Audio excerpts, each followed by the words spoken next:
फलात्मा फल संप्राप्त्यै प्रादुर्भूयस्व देहिनां फलात्मा फल संप्राप्त्यै प्रादुर्भूयस्व सेविनां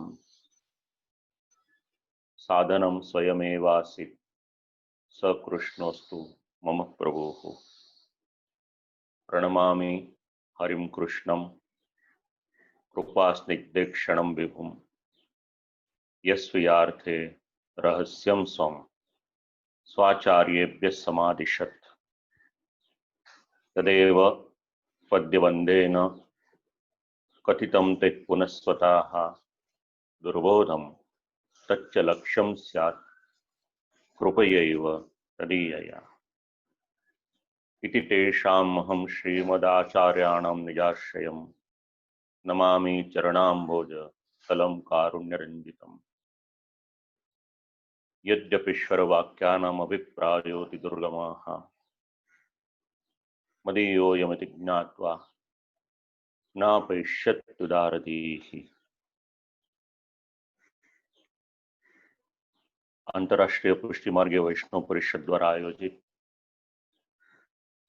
षोडश ग्रंथ व्याख्यानमाला अंतर्गत 5મા ગ્રંથનો આજે આપણે આરંભ કરી રહ્યા છીએ, જેનું નામ છે સિદ્ધાંત રહસ્યમ. લગભગ વૈષ્ણવોને આ ગ્રંથ કંઠસ્થ હોય છે. આ ગ્રંથનું 2 દિવસનું સત્ર આજે મારું વક્તવ્ય થશે અને આવતીકાલે આ 2 દિવસના સત્રના અધ્યક્ષ પૂજ્યપાદ ગોસ્વામી 108 શ્રી પરાગ કુમારજી મહોદય શ્રી રાજકોટ. તો આ સત્રના આરંભમાં આપશ્રીના શ્રી ચરણોમાં પ્રણામ કરું એવં દેશ વિદેશના વૈષ્ણવો શ્રી આચાર્ય ચરણની વાણીના રસિક ભાવુક શ્રોતાજનો આપ સર્વને પણ ભગવત સ્મરણ. 8.5 શ્લોકનો ગ્રંથ સિદ્ધાંત રહસ્યમ સૂત્રાત્મક ગ્રંથ છે.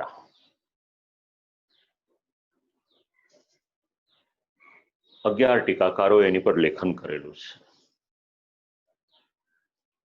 અને આ ગ્રંથનો વિષય આપણે વિચાર કરીએ તો જીવને નિર્દોષ કરવાને માટે સર્વ સમર્પણ અને એ નિર્દોષતાને કાયમ રાખવાને માટે અસમર્પિત ત્યાગની આજ્ઞા શ્રી આચાર્ય ચરણ આ ગ્રંથમાં કરે છે. અને અંતમાં ગંગાજીનું દ્રષ્ટાંત આપ્યું છે. નિર્દોષ અને સદોષ. જ્યારે સદોષ નિર્દોષમાં ભળે છે ત્યારે એનું પરિણામ શું આવે છે એ વાત પણ સમજાવી છે. તો આનું મૂળ આપણે વિચારવું હોય તો ટીકાકારો જે સમજાવે છે, વિભિન્ન ટીકાકારોનો મત, એને આપણે વિચારીશું. તો આરંભ કરીએ શ્રી વલ્લભજીની ટીકાથી. કારણ ષોડશ ગ્રંથ સમજવાને માટે ટીકાકારોનો મત એ અનિવાર્ય છે. તો ગ્રંથના આરંભમાં શ્રી વલ્લભજી જે સમજાવે છે એનું અનુસંધાન આપણે લઈએ. અથ યદૈવ શ્રી ગોકુલ સ્વામી સ્વમનોવિલષિત પ્રકારક શુદ્ધ પુષ્ટિ ભક્તિ માર્ગ પ્રકટયિતુમ મનઃ કૃતવાન. શ્રી ગોકુલના સ્વામી એટલે ભગવાન પૂર્ણ પુરુષોત્તમ મનમાં ઈચ્છા થઈ, મનોરથ થયો, એવું મન થયું કે મારે શુદ્ધ પુષ્ટિ માર્ગને પ્રકટ કરવો છે. અને જેવું મનમાં આ રીતના વિચાર આવ્યો એટલે તરત જ તદૈવ સ્વમુખારવિંદ,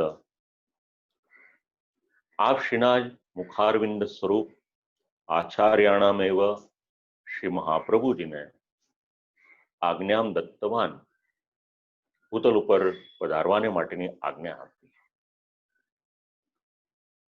અને જેવી આજ્ઞા મળી, ભગવદ અભિપ્રાયમ જ્ઞાત્વા, ભગવાનનો અભિપ્રાય જાણીને જે પ્રકારે ભગવાને આજ્ઞા કરી હતી એ પ્રમાણે ભૂતલ પર પધાર્યા છે આપ શ્રી, અને ભક્તિ માર્ગ પ્રકટિતવંતઃ, ત્રણનું નિરૂપણ કર્યું. સિદ્ધાંતનો આરંભ અહીંયાથી જ થઈ જાય છે. ગ્રંથમાં પ્રવેશ કરીશું ત્યારે તો જાણવા મળશે જ, પણ જેને આપણે પ્રિફેસ કહી શકીએ, આમુખ કહી શકીએ, ગ્રંથના આરંભની પહેલા જે વિવરણ કરવામાં આવ્યું છે એમાં ત્રણનું નિરૂપણ છે. સ્વમાર્ગીય ભક્તિ સ્વરૂપમ, શ્રી આચાર્ય ચરણે ભૂતલ પર પધારી અને આપણા સર્વને માટે કયું કાર્ય કર્યું એ સમજાવી રહ્યા છે. સ્વમાર્ગીય એટલે પોતાના માર્ગની, ભક્તિ સ્વરૂપમ એટલે ભક્તિનું સ્વરૂપ આપશ્રીએ સમજાવ્યું. કારણ કે ભક્તિ તો મર્યાદાવાળી પણ હોઈ શકે ને પુષ્ટિવાળી પણ હોઈ શકે. તો શ્રી આચાર્ય ચરણે આ સ્પષ્ટીકરણ કર્યું. હવે ભક્તિ મળી તો એને પોષણ આપવાનું. પોષણ ક્યાંથી મળે? તો સ્વમાર્ગ સેવ્ય સ્વરૂપમ. આ બીજી વાત. શ્રી આચાર્ય ચરણે સ્વમાર્ગમાં સેવ્ય સ્વરૂપ કયું છે એનો પરિચય પુષ્ટિ સૃષ્ટિને કરાવ્યો. આ બીજી વાત. હવે ભક્તિ અને સેવ્ય સ્વરૂપ, તો પછી જે સેવ્ય સ્વરૂપ હોય એનું સેવન કઈ રીતે કરવાનું એનું નિરૂપણ શ્રી આચાર્ય ચરણે કર્યું. આ ત્રીજી વાત. એટલે સ્વમાર્ગીય સેવા પ્રકારમ. તો ભગવદ આજ્ઞાના ફલ સ્વરૂપે શ્રી મહાપ્રભુજી ભૂતલ પર પધાર્યા અને આ ત્રણ વાત સમજાવી પુષ્ટિ સૃષ્ટિને. તો પ્રશ્ન થાય કે આ ત્રણ વાત પોતાની કલ્પના મુજબ સમજાવી કે એમાં કોઈ પ્રમાણ હતું? એટલે સ્પષ્ટ કર્યું, પ્રમાણપૂર્વકમ નિરૂપિતવંતઃ. પ્રમાણપૂર્વક આ ત્રણેય વાતોને સમજાવી છે. હવે પાછું આપણે સ્મરણ કરી લઈએ જરા. શ્રી યમુનાષ્ટકમ વખતે જે અનુસંધાન લીધું હતું એનું જ અનુસંધાન પાછું લઈએ સંક્ષિપ્તમાં. શ્રી આચાર્ય ચરણ પૃથ્વીની પરિક્રમા કરવાને માટે પધાર્યા હતા. ઝારખંડમાં હતા. વિક્રમ સંવત 1549 ફાગણ માસ હતો. અને શ્રી ઠાકોરજી આજ્ઞા કરી વ્રજમાં પધારવાને માટે.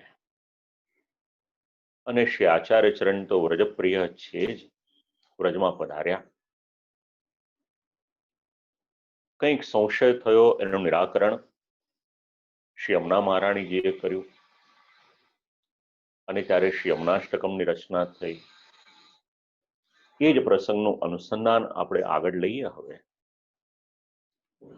તો એક રાત્રિએ શ્રી આચાર્ય ચરણ વિચાર કરતા હતા કે દૈવી જીવોનો ઉદ્ધાર કઈ રીતે કરવો. જે પ્રયોજનથી મારે ભૂતલ પર આવવાનું થયું એમાં એક પ્રયોજન એ પણ છે. અને એ સમયે મનમાં કંઈક વિચારી રહ્યા હતા. આપણી ભાષામાં કહીએ તો કઈ ચિંતા કરી રહ્યા હતા. પણ આ લૌકિક નહીં, અલૌકિક. હવે તે સમય સુધી બીજા કોઈને બ્રહ્મ સંબંધ તો સિદ્ધ થયા ન હોય એ સ્વાભાવિક છે. અને ભગવાનની આજ્ઞા ભક્તિ માર્ગ પ્રકટ કરવાની છે. પણ શ્રી કૃષ્ણ તો નિર્દોષ છે અને જીવ સદોષ છે.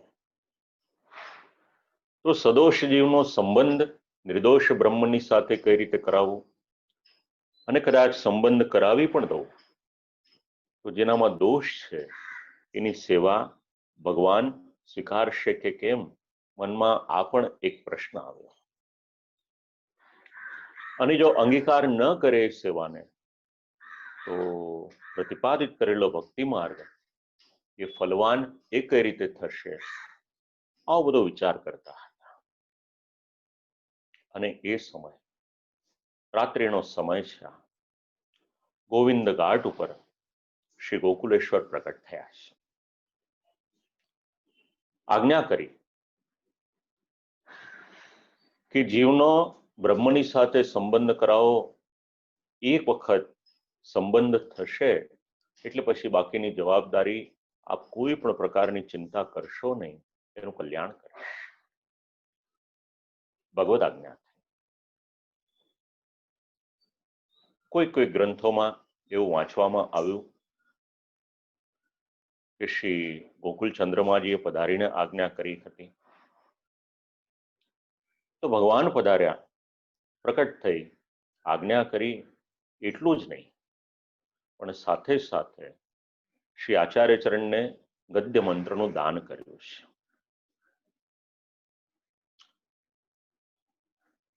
ગદ્ય મંત્રનું દાન કરીને આજ્ઞા કરી કે બ્રહ્મ સંબંધ થતા દેહ અને જીવના સર્વ પદાર્થોના જે દોષો હશે એ દોષોની નિવૃત્તિ થશે.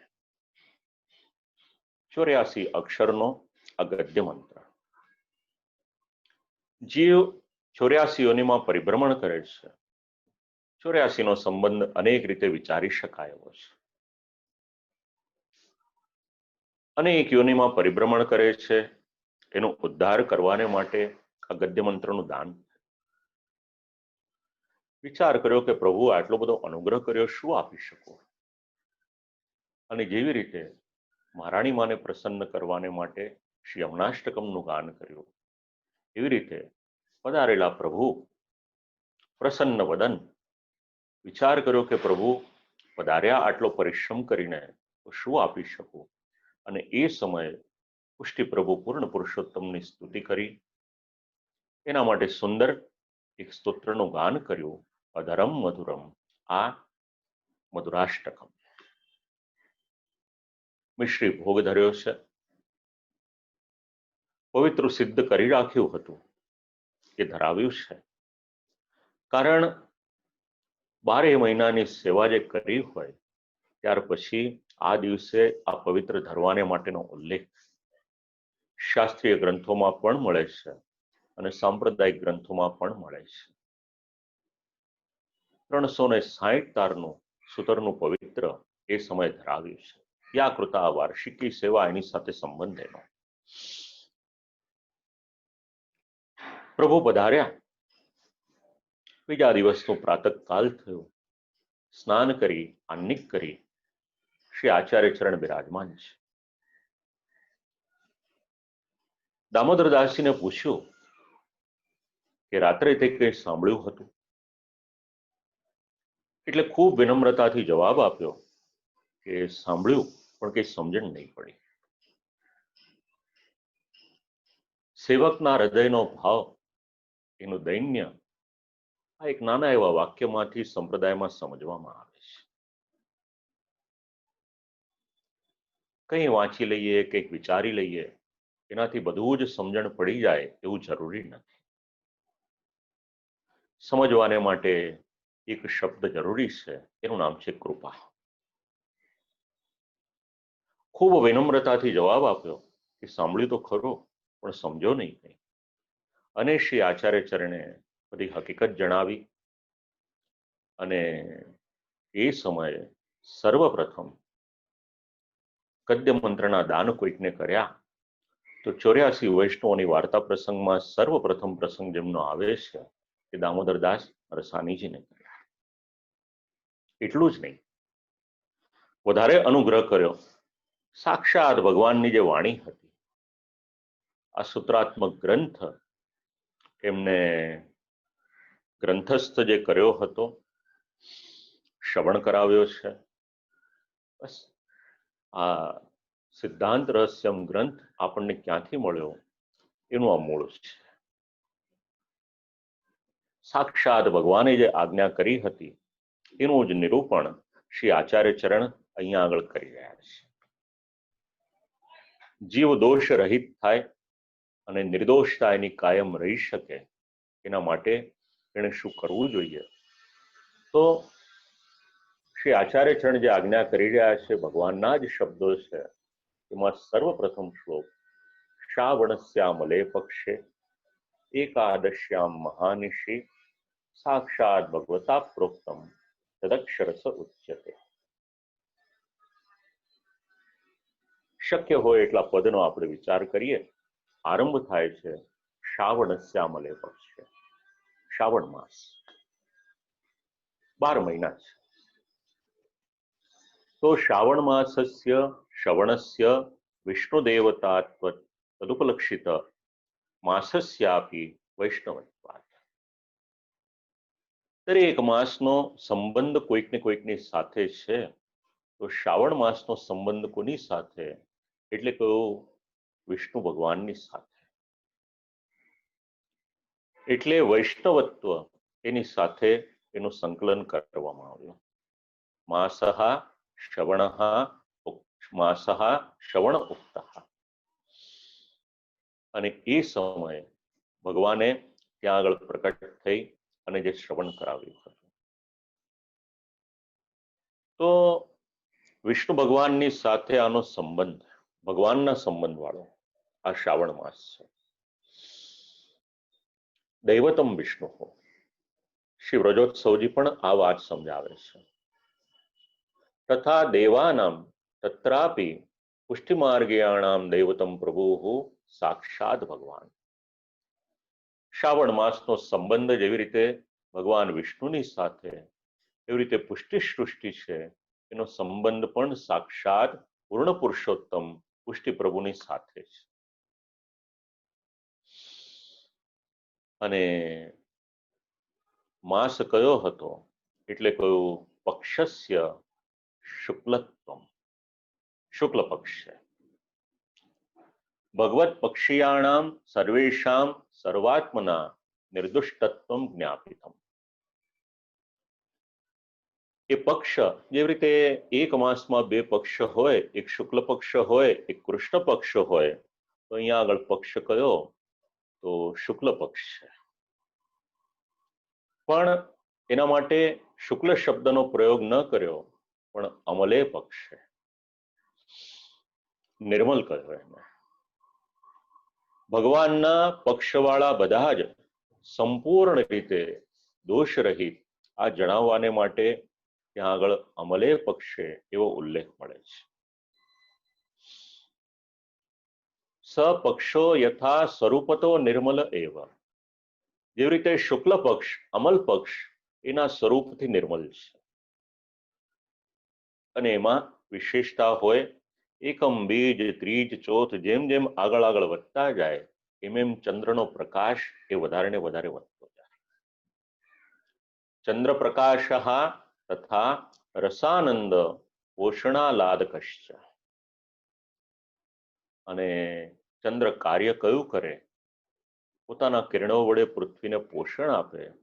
એ જ પ્રમાણે પૂર્ણ પુરુષોત્તમ ભગવાન શ્રી કૃષ્ણ પણ જેવી રીતે રસ દ્વારા ગોપીજનોને પોષણ આપ્યું, એમ પુષ્ટિ સૃષ્ટિને પણ પોષણ આપે. તથાયમ પુષ્ટિમાર્ગ્ય પક્ષોપી વસ્તુ વિચારે કૃતે સ્વરૂપતા શુદ્ધ એવ.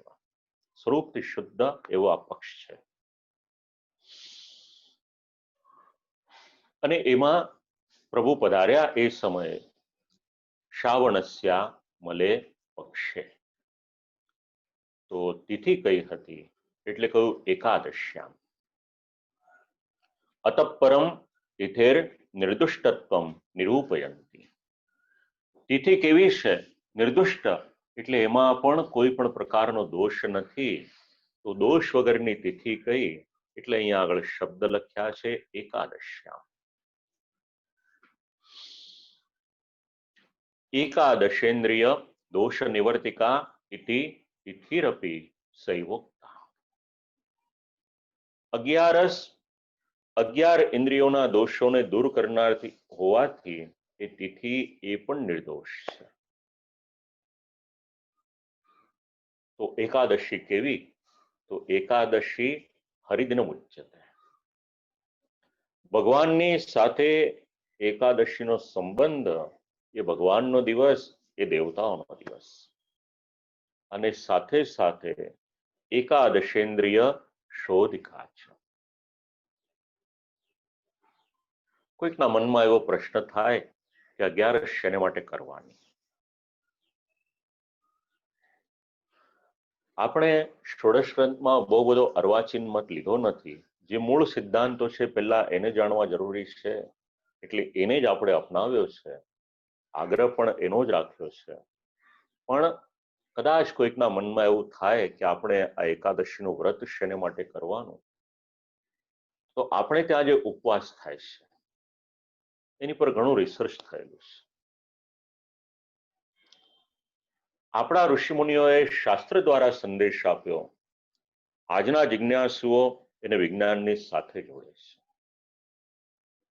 છે કે એક દિવસને માટે આપણે ખોરાક ન લઈએ તેનો લાભ શું થાય.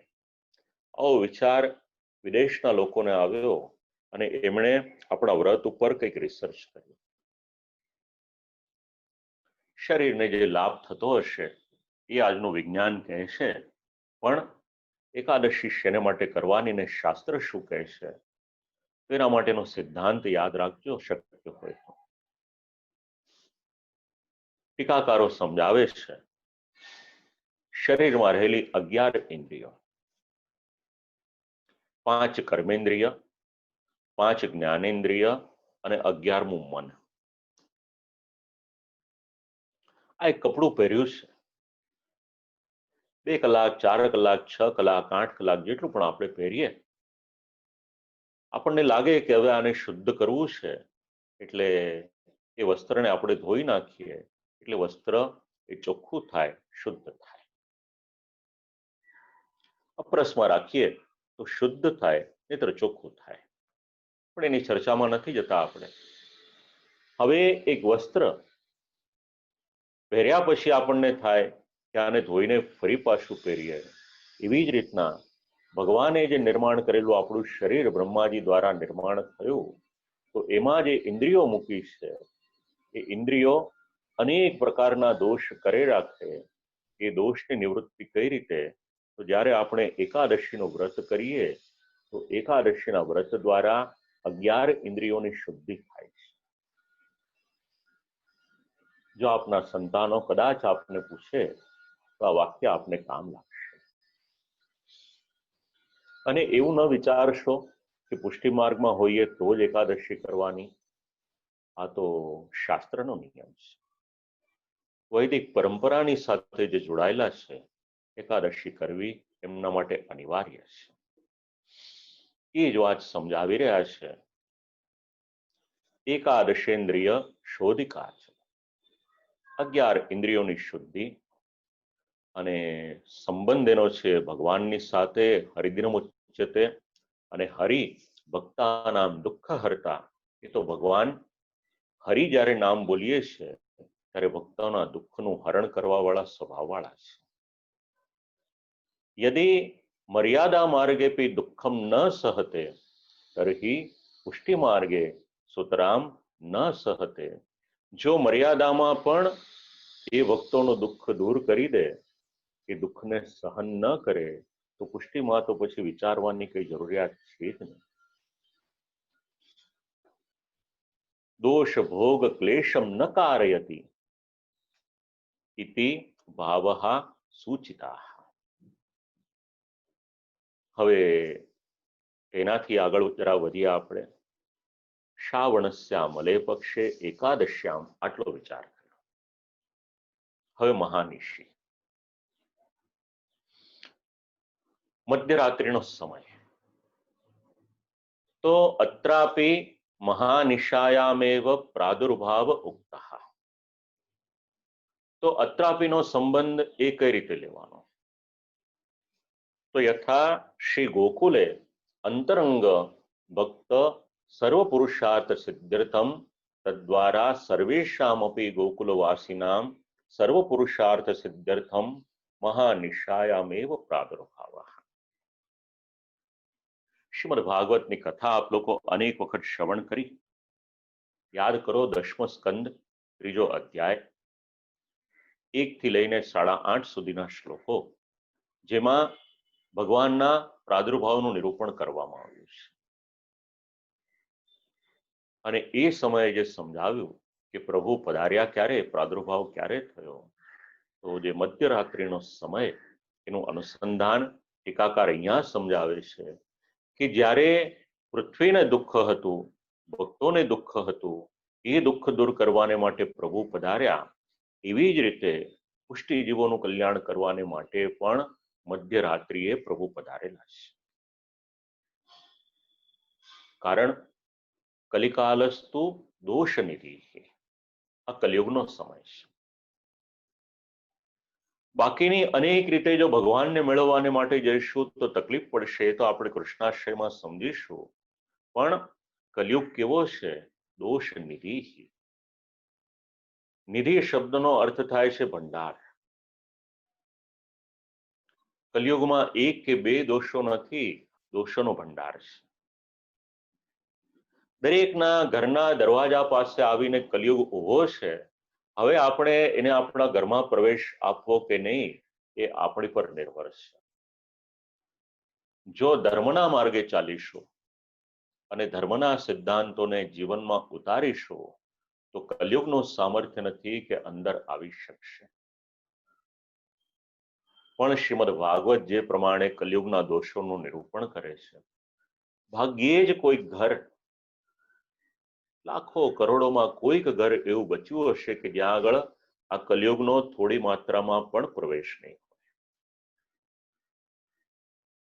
કલયુગના દોષ જાણવા જેવા છે, સમજવા જેવા છે, વિચારવા જેવા છે. અને એક વખત ઠાકોરજીની કૃપાથી એની પર વક્તવ્ય આપ્યું છે. શ્રીમદ ભાગવતને કેવળ વાંચવા પૂરતું કે સાંભળવા પૂરતું ન વાંચો, સાંભળો. બારીકાઈથી એનો અભ્યાસ કરો તો સમજાશે કે ટીકાકાર શું કહેવા માંગે છે. કલયુગને દોષનો નિધિ શેને માટે કયો? એ તો પદ્મ પુરાણ વાંચીએ કે ભાગવત વાંચીએ તો સમજાય આપણને કે કલયુગમાં દોષ કેટલા છે. તત્કથમ સર્વથા દોષાભાવેન ફલમ શિષ્યતિ તત્ર આહુઃ મહાનિશી. અને મધ્યરાત્રિનો સમય છે, પ્રશસ્ત નથી. કારણ ગોપીજનો તો શરદ પૂનમની રાત્રિ આવેલા છે, એ છતાં પણ ભગવાન એવી આજ્ઞા આપે છે કે તમે પાછા જાઓ. નિશા શબ્દનો અર્થ ટીકાકારોએ જે કરેલો છે સમજવા જેવો છે. તો જો શરદ પૂનમની રાત્રિ પણ પ્રશસ્ત ન હોય ને ગ્રાહ્ય ન હોય તો બાકીની બધી રાત્રિની વાત શું કરવી? મહાનિશા આસુરી વેલા, મહાદોષ રૂપા, અનેક પ્રકારના દોષ. પરંતુ પુષ્ટિ માર્ગીયાણામ અર્થે તસ્મિન્નેવ સમયે તાન દોષાન દુરીકૃત્ય પ્રકટો જાતઃ. પણ ભગવાનની કૃપા કેટલી છે, અનેક દોષ હોય પણ પુષ્ટિ માર્ગીય જીવોની પર અનુગ્રહ કરવાને માટે પ્રભુ પરિશ્રમ લઈને અડધી રાત્રે પધાર્યા છે. તો જેટલા જેટલા દોષ હતા એ દોષ દૂર કરવાને માટે પધાર્યા છે.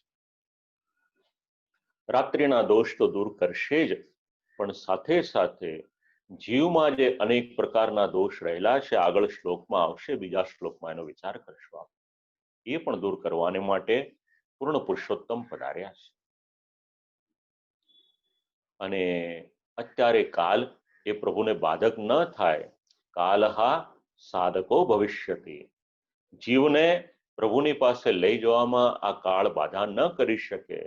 કાળનું સામ્રાજ્ય બધે જ ચાલી શકે, પણ જ્યારે પ્રભુ પધારવાના હોય ત્યારે સર્વ ગુણોપેત કાલહ થઈ જાય. બસ અહીંયા આગળ પણ એ કાલ બાધક નહીં, પણ એ કાલ સાધક થવાનો છે. અને એટલા જ માટે મહાનિશી શબ્દ એને સમજાવવામાં આવ્યો. તો આપણે અડધો શ્લોકનો કંઈક વિચાર કર્યો, એક એક શબ્દનો. શ્રાવણસ્યા મલે પક્ષે એટલે અમલે પક્ષે, એકાદશ્યામ અને મહાનિશી, આ 4 શબ્દ વિચાર્યા. હવે એની આગળનો શબ્દ સાક્ષાત ભગવતા પ્રોક્તમ. સાક્ષાત ભગવાને જે આજ્ઞા કરી છે, તો ભગવાનની આજ્ઞા થાય એના વિભિન્ન વિભિન્ન પ્રકારો છે. ભગવદુક્તો પ્રકાર વિશેષા બહવ એવ સંભવંતિ. કોઈ સીધે સીધી આજ્ઞા કરે એવું જરૂરી નથી. એ પ્રભુના મનમાં જે પ્રમાણે આવે, કારણ કે પ્રભુની ઈચ્છા. શ્રી ઠાકોરજી પર કોઈની ઈચ્છા એ ચાલી ન શકે, એ તો ભગવાનની ઈચ્છા. કેચિત ભગવાન સ્વક્તિમ સેવક દ્વારા જ્ઞાપયતિ. ક્યારેક ભગવાનને કોઈ આજ્ઞા કરવી હોય તો ભગવાન એ આજ્ઞાને પોતાના સેવક દ્વારા પણ જણાવે છે. શાંતિથી વાંચજો, સંપ્રદાયના ગ્રંથો એમાં અનુસંધાન મળશે આ વાત. આ એક પ્રકાર છે. બીજો પ્રકાર ક્વચિત સ્વપ્ન દ્વારા. ક્યારેક એવું પણ થઈ શકે સેવક દ્વારા નહીં, પણ સ્વપ્ન દ્વારા પોતાની આજ્ઞા જણાવે છે ઠાકોરજી. આ બીજો પ્રકાર છે. ક્વચિત ગિરમ સમાધા. એટલે ક્યારેક એવું થાય કે આકાશવાણી દ્વારા પ્રભુ પોતાની આજ્ઞા જણાવે. શ્રીમદ ભાગવત એનું પ્રમાણ આપે છે. ગિરમ સમાધો ગગને સમેરિતામ નિશમ્ય વેદાસ્ત્રિદશાનુવાચ. આ શ્લોકમાં આ ટીકાકારનો મત, એનું અનુસંધાન આપણને મળશે. આ ત્રીજો પ્રકાર છે. અને ચોથો પ્રકાર અત્ર તુક્ત સંભાવિત પ્રકારા ભાવપૂર્વકમ સ્વયં સાક્ષાત પૂર્ણ પ્રાકટ્યેન. હવે અહીંયા આગળનો જે પ્રકાર છે, આ ત્રણ કરતા ચોથો પ્રકાર સાક્ષાત સ્વયં પ્રભુ પધાર્યા છે. અને સાક્ષાત પધારેલા પ્રભુ પૂર્ણ પુરુષોત્તમ સ્વયં પધાર્યા છે. એમાં ભગવાને કહેવાનું હોય એમાં આ વિભિન્ન પ્રકારની આજ્ઞા, અને પૂર્ણ પ્રાકટ્યથી જ્યારે પધાર્યા ઉપદેશ આપ્યો. સાક્ષાત ભગવતા પ્રોક્તમ. પ્રોક્તમનો અર્થ થાય છે કહી દીધું, પણ અહીંયા એનું વિશેષ મહાત્મ્ય છે, અને એ વિશેષ મહાત્મ્યને સમજાવ્યું છે. શ્રી આચાર્ય ચરણે વિનંતી કરી અને પધાર્યા એવું નહીં, પણ અહીંયા આગળ જે પધાર્યા છે પ્રભુ પોતાની કૃપાને કારણે ભૂતલ પર પધાર્યા છે. બે પ્રમાણે પધારી શકે. જેવી રીતે અનેક પ્રસંગોમાં પ્રભુ પધારે, જેવી રીતે ગજેન્દ્રનો મોક્ષ કર્યો તો એણે સ્તુતિ કરી હતી, વિનંતી કરી ત્યારે પધાર્યા. અને ક્યારેક પ્રભુ કેવળ અને કેવળ કૃપાને કારણે પધારે, તો અહીંયા આગળ જે પધાર્યા છે એ પ્રભુ પોતાની કૃપાને કારણે પધાર્યા છે. સાક્ષાત ભગવતા પ્રોક્તમ. હવે ભગવાનની જે આજ્ઞા હોય, એ શબ્દો હોય, કદાચ જીવ એ સમજી ન શકે, એવું બની શકે. તો ભગવાનના જે શબ્દો છે એ જ શબ્દોને શ્રી આચાર્ય ચરણ અક્ષરશઃ એમાં કાનો માત્રો પણ ફેરફાર કર્યા વગર જે અક્ષરશઃ પદ છે, એટલે જે શ્રી ઠાકોરજીની વાણી છે, જે ભગવાનની વાણી છે, એ જ ભગવાનની વાણી સારી રીતે હૃદયમાં ઉતરી શકે એ પ્રમાણે કેવળ એની ગોઠવણ કરી અને અક્ષરે અક્ષર શ્રી આચાર્ય ચરણ એ કહી રહ્યા છે, આજ્ઞા કરી રહ્યા છે, વિચારપૂર્વક એને કહેવામાં આવી રહ્યા છે. ઉચ્યતે એટલે કહેવું. તો આ પ્રથમ શ્લોક શ્રાવણસ્યામલે પક્ષે એકાદશ્યામ મહાનિશી સાક્ષાત ભગવતા પ્રોક્તમ તદક્ષરસ ઉચ્યતે. આ પહેલા શ્લોકનો શબ્દ શબ્દનો જે પ્રેરણા શ્રી ઠાકોરજીએ કરી, શ્રી આચાર્ય ચરણે કરી, એ પ્રમાણે આપને શ્રવણ કરાવ્યું. હવે જરા આગળ વધીએ. બીજો શ્લોક. બ્રહ્મ સંબંધ કરણાત સર્વેષામ દેહ જીવયો સર્વદોષ નિવૃત્તિર્હિ દોષાહા પંચવિધા સ્મૃતા. બધાના સર્વ દોષોની નિવૃત્તિ બ્રહ્મ સંબંધ કરવાથી થાય. અને આ દોષો કેટલા? એટલે કહ્યું 5 એટલા દોષો છે. પાછો આપણે કંઈક વિચાર કરીએ આમાં. શ્રી આચાર્ય ચરણની વાણી. ગઈકાલે રાત્રે ચિરાયુષ્માન આદિત્ય સાથે મારી વાત થતી હતી. વાત કરતા કરતા મેં એને કહ્યું કે બેટા, શ્રી આચાર્ય ચરણની પુષ્ટિ સૃષ્ટિની પર કેટલી અનહદ કૃપા છે. જ્યારે આ બધા ગ્રંથો આપણે વાંચીએ છીએ, વિચારીએ છીએ, ત્યારે સમજણ પડે છે. તમારે ને મારે મોક્ષનું સ્વરૂપ સમજવું હોય, પુરુષાર્થનું સ્વરૂપ સમજવું હોય, તો આપણે કેટલા બધા ગ્રંથો વાંચવા પડે. પણ શ્રી આચાર્ય ચરણ આપણી પર કૃપા કરી દે અને મોક્ષને સમજાવવાને માટે બાલબોધ આપણને કહી દે. એટલે બાલબોધ વાંચી લઈએ એટલે આપણને વાતનો ખ્યાલ આવે. જીવના પ્રકારો તમે ને હું ક્યાંથી જાણી શકીએ? આપણને તો લાગે કે બધા જીવ એક સમાન ને કદાચ શ્રીમદ ભગવદ્ ગીતાનો કંઈક આપણે અધ્યયન કરીએ કે સાંભળીએ તો આપણને ખબર પડે કે અલગ અલગ. પણ એમાં આટલી બધી કેટેગરી આપણે ક્યાં ઉભા છીએ એ આપણને સમજાવે કોણ? એ શ્રી મહાપ્રભુજી સમજાવે. તો આ શ્રી આચાર્ય ચરણની વાણી છે. બીજો શ્લોક આપણને સમજાવે છે. શબ્દ પ્રયોગ કર્યો છે બ્રહ્મ સંબંધ. જે પણ વૈષ્ણવો શ્રી ઠાકોરજીની સાથે સંબંધ બંધાયો છે, એમના જીવનમાં આ શબ્દ સમજવો જરૂરી છે. યાદ કરાવું આપને સિદ્ધાંત મુક્તાવલી.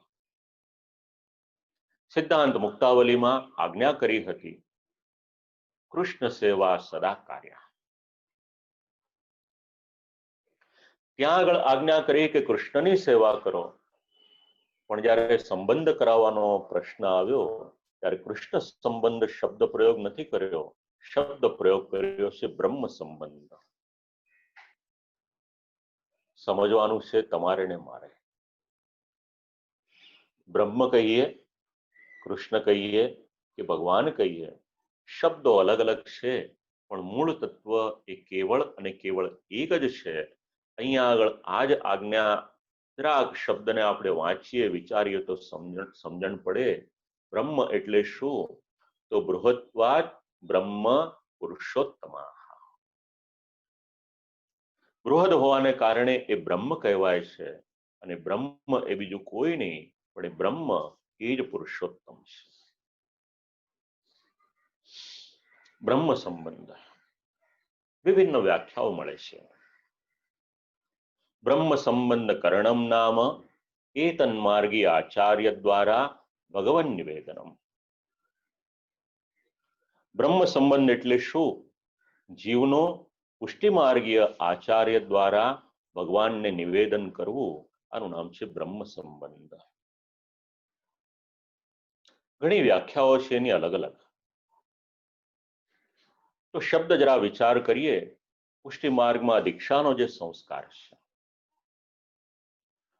તો પુષ્ટિ માર્ગીય વૈષ્ણવ થવાને માટે, યોગ્યતા પ્રાપ્ત કરવાને માટે ગ્રંથના લેખકો 2 પ્રકારના સંસ્કાર એનો ઉલ્લેખ કરે છે.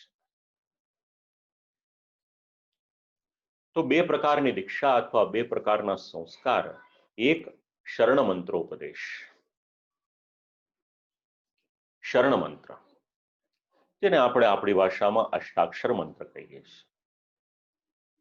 અને બીજું આત્મનિવેદનનો પ્રકાર, એ સંસ્કાર કે એ દીક્ષા જેને આપણે ગદ્ય મંત્ર કહીએ છીએ. ગદ્ય મંત્ર કહીએ કે બ્રહ્મ સંબંધનો મંત્ર કહીએ, વસ્તુ એક જ છે. અને શબ્દ એમાં 2 વિચારી શકાય. એક બ્રહ્મ અને બીજો સંબંધ. સંબંધનો અર્થ જોડાવવું.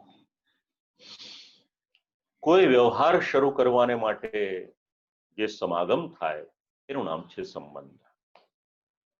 2 રીતે વિચારી શકાય એને. એક લૌકિકનો સંબંધ અને એક લૌકિકનો સંબંધ. લૌકિકનો સંબંધ વિચારવો હોય તો ઇમ્પોર્ટન્સ ઓફ રિલેશનશિપ વાંચો, એટલે સમજણ પડશે કે આપણા જીવનમાં સંબંધની કિંમત શું છે. સ્વાર્થનો હોય એ લાંબો ન ટકે, પણ જો નિસ્વાર્થ સંબંધ હોય તો નિસ્વાર્થ સંબંધ એ દિવસે ને દિવસે અભિવૃદ્ધિ પામતો થાય છે. શ્રી કૃષ્ણ પરબ્રહ્મ સાથેનો જે સંબંધ આપણો બંધાય છે એ બ્રહ્મ સંબંધ છે. હવે એ સંબંધ કેવા પ્રકારનો? સંબંધ કર્ણમ કન્યૈવ સ્વયંવર. જે સ્વયંવર, જેવી રીતે સ્વયંવર કરતી વખતે કન્યા મનથી નિશ્ચય કરે કે હું આ વરને વરું છું, હવે હું તેની જ બનું છું, એવી જ રીતે ભગવાનનો જે ભક્ત હોય એ મનમાં ને મનમાં એવો નિશ્ચય કરી લે કે પ્રત્યેક વસ્તુમાંથી પોતાપણાની મતિ દૂર કરી અને હવે મારું જે કંઈક છે એ ભગવાનની સાથે જોડાઈ ગયું.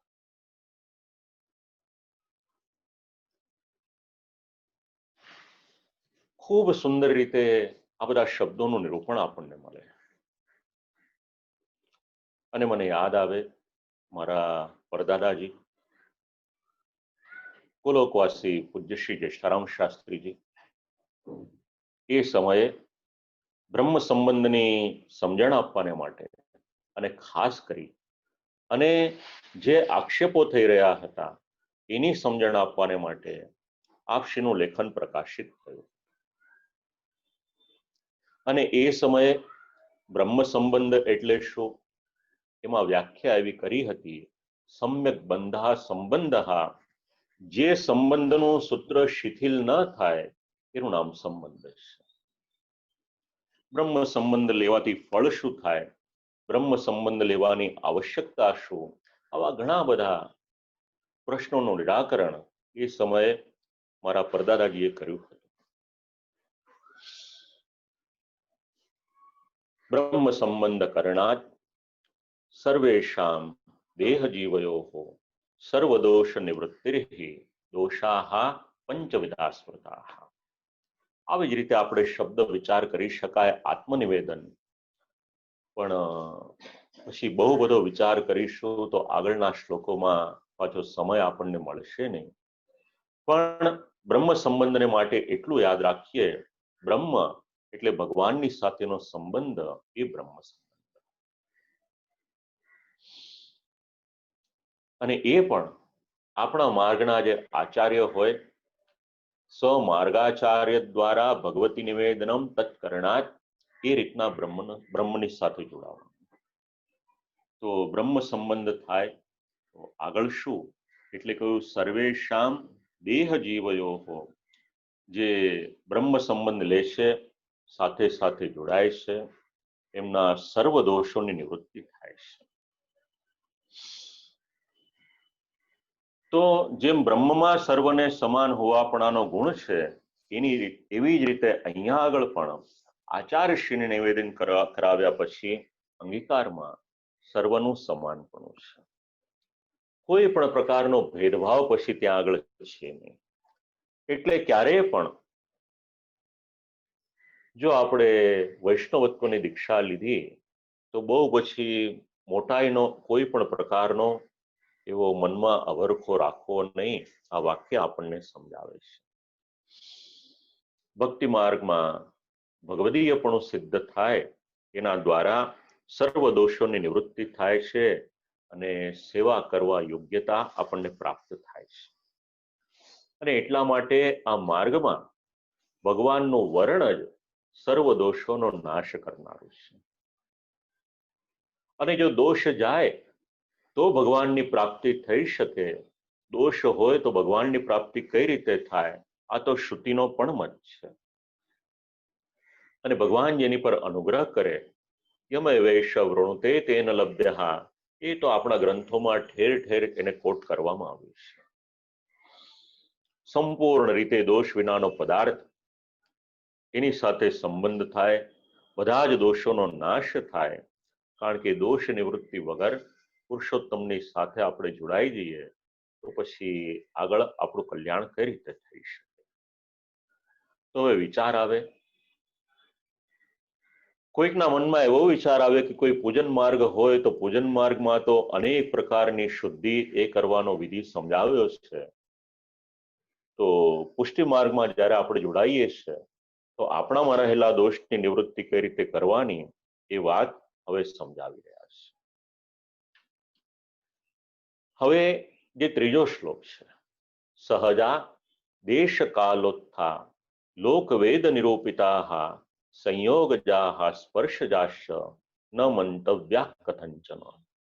આગળના શ્લોકમાં તો એટલે બીજા શ્લોકમાં આપણને એટલું સમજાવ્યું કે બ્રહ્મ સંબંધ કરવાથી જે જીવો છે એમના સર્વ દોષ નિવૃત્તિ એટલે દરેક પ્રકારના દોષોની નિવૃત્તિ થશે. એ દોષો કેટલા? એટલે કહ્યું કે 5 પ્રકારના દોષો છે, પંચવિધા સ્મૃતા. બસ એનું જ અનુસંધાન આ ત્રીજા શ્લોકમાં લેવામાં આવ્યું છે. હવે આ 5 પ્રકારના દોષ, સહજા દેશ કાલોત્થા લોકવેદ નિરૂપિતા સંયોગજા સ્પર્શજાશ્ચ ન મંતવ્યા કથંચન. આનો આપણે વિચાર કરવા. હવે કેવળ આ એક જ શ્લોક, ટીકાકારો વિભિન્ન મત દ્વારા, શાસ્ત્રના પ્રમાણો દ્વારા આ 5 દોષ એની જ્યારે આપણને સમજણ આપે છે ત્યારે ખૂબ વિચાર કરવા જેવા આ 5 પ્રકારના દોષ છે. જેમણે બ્રહ્મ સંબંધ લીધા એમના જીવનમાં રહેલા આ બધા દોષો એ નિવૃત્ત થશે. હવે એક એનું અનુસંધાન લેવામાં આવ્યું છે. પહેલા સમજાવ્યું જેવી રીતે પૂજા માર્ગના દોષ નિવૃત્ત થાય એવી રીતે તો પૂજા માર્ગના દોષ એટલે શું? સહજાહ એટલે દેહની સાથે ઉત્પન્ન થયેલા જે દોષ છે. કારણ આપણું શરીર, આપણો દેહ એ પંચમહાભૂતનો બનેલો છે, તો એના દ્વારા ભગવાનની સાથે સંબંધ કરવાનો, તો દેહમાં જે દોષ હોય, સહજ જે દોષ હોય એને દૂર કરવાના. અને દેશ કાલોત્થા, હવે પૂજા માર્ગનો વિચાર કરે તો કયા દેશમાં પૂજન કરવાનું, એમાં કયું આસન જોઈએ, કઈ રીતની શુદ્ધિ રાખવાની, એનો વિચાર ત્યાં કરેલો છે. તો પહેલા એનું પણ અનુસંધાન લઈ લઈએ એટલે સમજવામાં સાનુકૂળતા રહેશે. જે રીતે પૂજન કરવાનું હોય તો આવેલા બ્રાહ્મણ પેલા આસન, જે આસન ઉપર બેસીને પૂજન કરવાનું હોય તો ભૂમિનું પૂજન પણ કરાવે. સાથે સાથે બધા પદાર્થો હોય એની શુદ્ધિને માટે અપવિત્ર પવિત્ર હોવા સર્વાવસ્થાંગતો પીવા પણ કરાવે. અને સાથે સાથે બાકીના બધા જે તત્વો હોય એના દોષ પણ નિવૃત્ત કરાવે. અને અપસર્વંત ભૂતાની ઇત્યાદિ શ્લોક પણ બોલે. તો પૂજા માર્ગમાં આ રીતના દોષોની નિવૃત્તિ, તો આપણે ભગવાનની સેવા કરવાની, તો એમાં આવી રીતની દોષોની નિવૃત્તિ થવી જોઈએ કે નહીં એ પ્રશ્ન પણ ચર્ચાયો છે. તો પૂજાના માર્ગમાં કાલ બાધક થઈ શકે, કાળ પ્રમાણે જ કરવું પડે, મુહૂર્ત સાચવવું પડે, પણ સેવામાં એવી રીતનો કોઈ પણ બાધક આપણને નડે નહીં. લોકવેદ નિરૂપિતા એટલે લોકમાં અને વેદમાં જણાવેલા. તો બ્રહ્મલોક સુધીના સર્વ લોકોને ફરી ફરી આવવાનું થાય. જે શ્રીમદ ભગવતજીમાં કહ્યું છે એની જ આજ્ઞા કરે. આ બ્રહ્મ ભુવનાલ લોકઃ પુનરાવર્તિનો અર્જુન. તો એનું જ અનુસંધાન લે કે પુનરાવર્તિનો અર્જુન જો કહ્યું તો બધાને પાછું આવવું પડે. અને સંયોગ જા, તો જલને પણ પવિત્ર કર્યા વગર એનો વિનિયોગ એ પૂજનના માર્ગમાં થતો નથી. વાસણ વગેરે પદાર્થો હોય, પુષ્પ હોય, આ બધાની પણ શુદ્ધિ જાળવાય. અને સ્પર્શજાહ એટલે સ્પર્શથી થયેલા દોષો એને પણ નિવૃત્ત કરવાના હોય. તો પૂજા માર્ગના દોષો એ ભક્તિ માર્ગમાં લાગે કે ન લાગે, એટલે કહ્યું ન મંતવ્યા કથંચન, એ બધા દોષો અહીંયા આગળ ન લાગે. હવે જરા વિભિન્ન ટીકાકારોનો મત જરા જાણી લઈએ કે આ શબ્દોને કઈ રીતે સમજાવે છે. સહજા, એક ટીકાકાર આ દોષોને અધ્યાસ તરીકે સમજાવી રહ્યા છે. જીવ ભગવાનને ભૂલે છે ક્યારે? જ્યારે એના જીવનમાં અધ્યાસ એટલે ભ્રમ આવે છે ત્યારે. જો ભ્રમ દૂર થઈ જાય તો પછી એ ભગવાનને ઓળખવાને માટે એને બહુ તકલીફ ન પડે.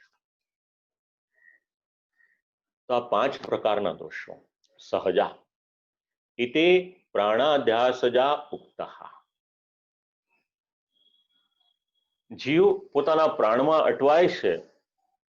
નિબંધમાં આ વાત ખૂબ સુંદર રીતે સમજાવેલી છે. જીવ પ્રાણને જ પોતાનું સ્વરૂપ માની લે છે.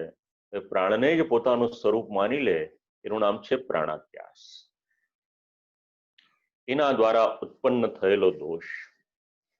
જીવમાં જન્મથી જ પ્રાણ પોષણની પ્રવૃત્તિ થાય છે. પ્રાણ પોષણ પ્રવૃત્તે પ્રાણાધ્યાસસ્ય સહજત્વમ. એટલે બધામાં આ જે પ્રાણાધ્યાસ રહેલો છે, તો જ્યારે બ્રહ્મ સંબંધ લે છે ત્યારે પુષ્ટિજીવનો જે પ્રાણાધ્યાસ છે એ બ્રહ્મ સંબંધ દ્વારા દૂર કરે છે. ધ્યાનથી શ્રીમદ ભાગવત સાંભળ્યું હોય તો હવે આ અધ્યાસ શબ્દ સમજાઈ જશે.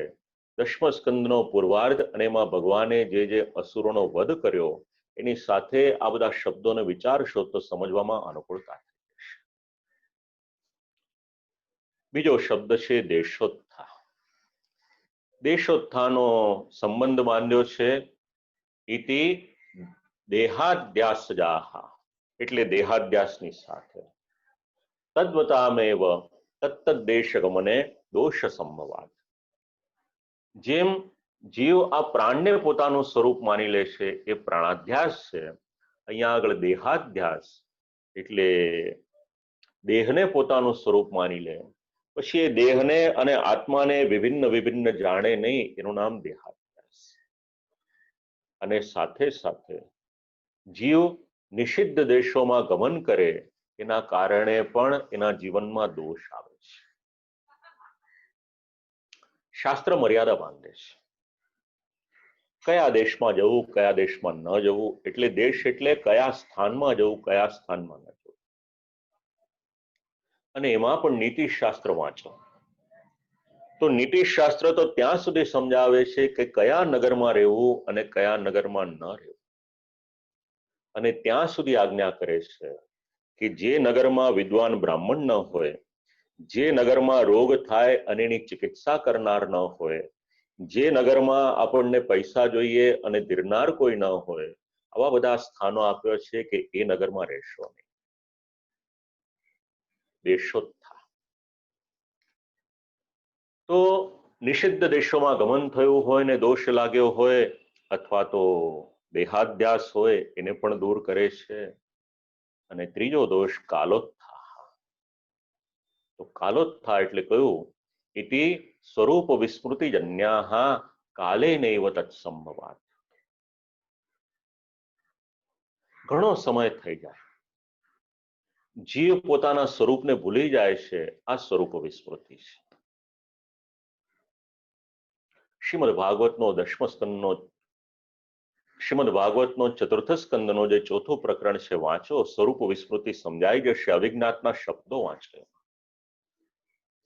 તો સ્વરૂપ વિસ્મૃતિ થવાને કારણે જે દોષ ઉત્પન્ન થયો હોય છે એ પણ સ્વરૂપ વિસ્મૃતિ જન્યાઃ કાલે નૈવ તત્સંભવાત એને પણ દૂર કરે છે.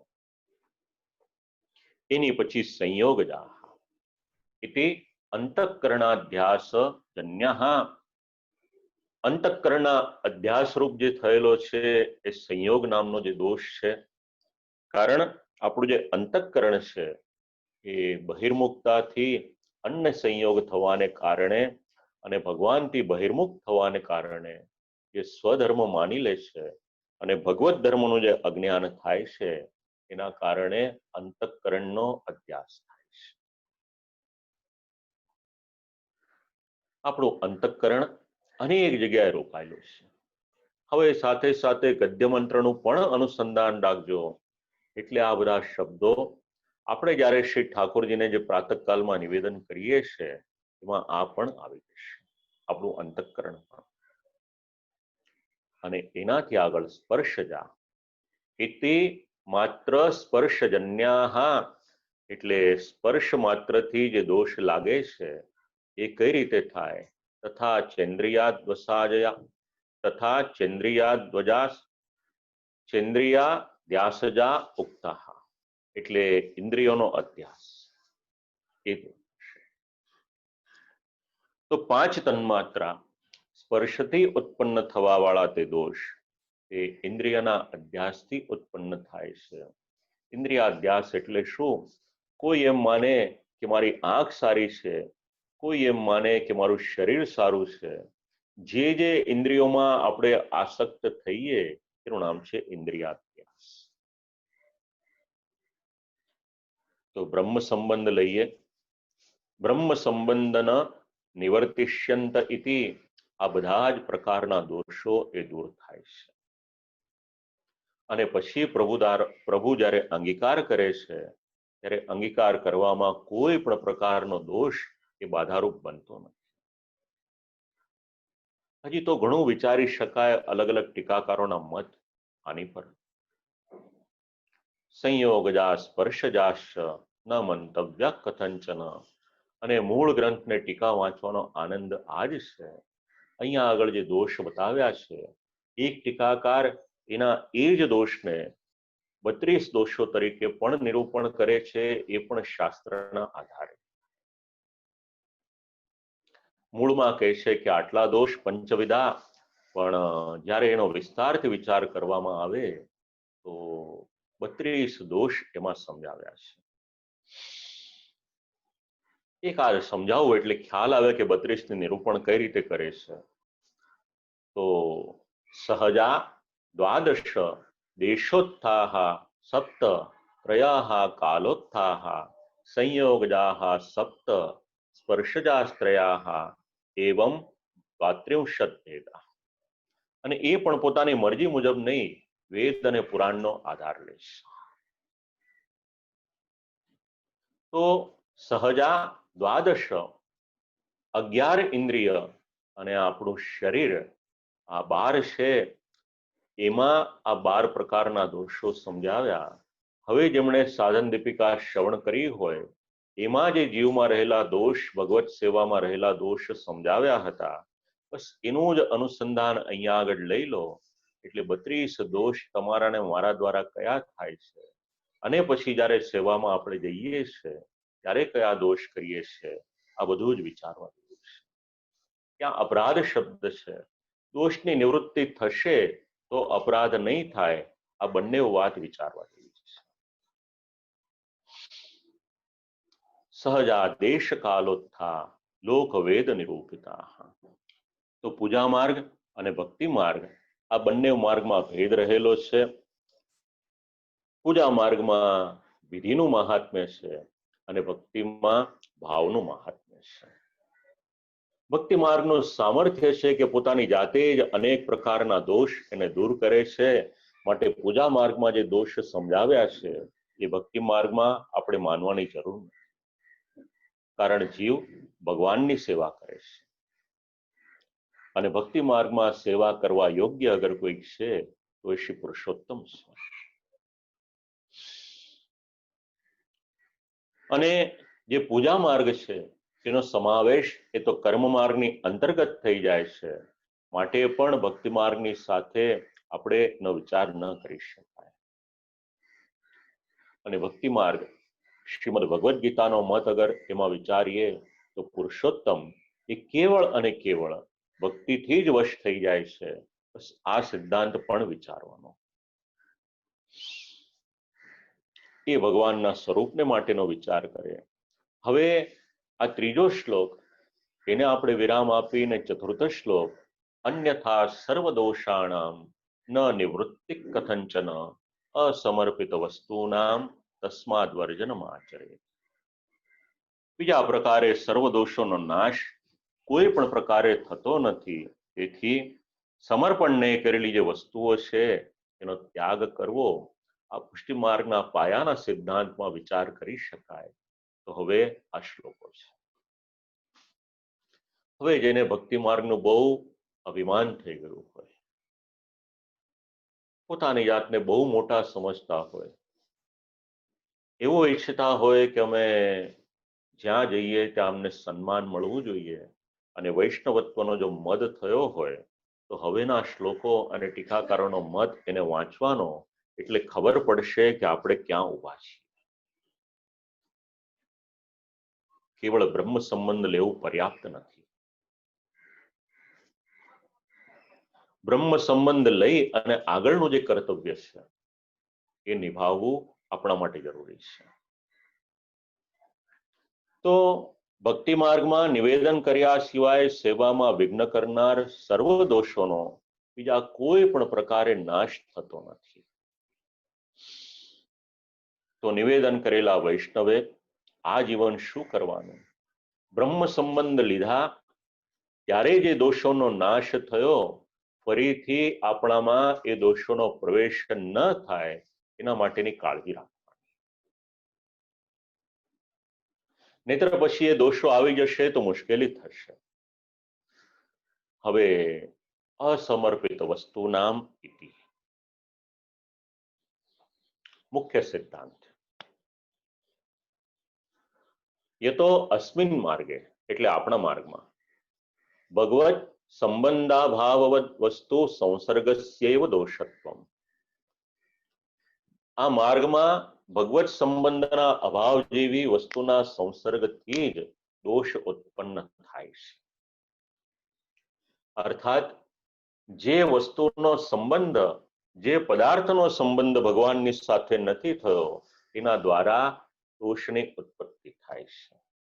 અને અતઃ સ્વાર્થમ ભગવદ સમર્પિત વસ્તુનામ વર્જનમાચરેત.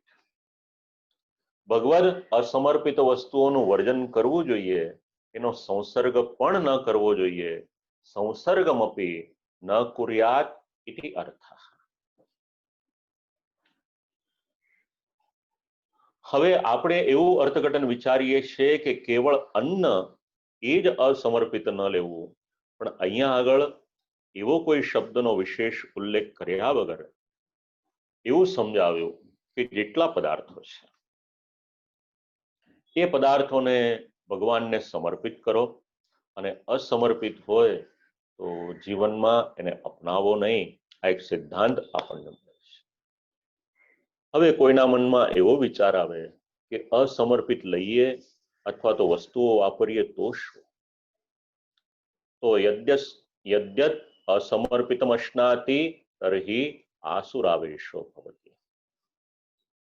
હવે ભોજન સંબંધી નિર્ણય આવ્યો કે જો અસમર્પિત અન્નનું ભોજન કરો તેના દ્વારા પરિણામ શું આવે? એટલે કયું? આસુરાવેશ આવે. માટે આસુરાવેશ ના આવે એના માટે આ સિદ્ધાંત એ સમજાવ્યો છે. અને દાસાનામ તુ સૈવૈવ સ્વધર્મ ઇતિ. દાસનો તો ધર્મ, સ્વધર્મ જ એ છે કે સેવા કરે. હવે અસમર્પિત અન્ન લઈએ, એની અસર આપણા મન ઉપર, આપણી બુદ્ધિ પર થાય છે. સંપ્રદાયના પ્રસંગો એને સમજાવે છે. ક્યારેક વૈષ્ણવો એવો પણ પ્રશ્ન પૂછતા હોય છે કે અન્ય દેવોને ધરેલો પ્રસાદ હોય એ લેવાય કે ન લેવાય. લેવો ન લેવો પોતાની મરજીની વાત છે, પણ અન્ય દેવદેવીઓનો પ્રસાદ લો છો નથી લેતા એની પહેલા શ્રી આચાર્ય ચરણે અને ટીકાકારોએ આ બાકીના સિદ્ધાંત સમજાવ્યા છે કે નહીં એ પણ વિચારી લેવા જરૂરી છે.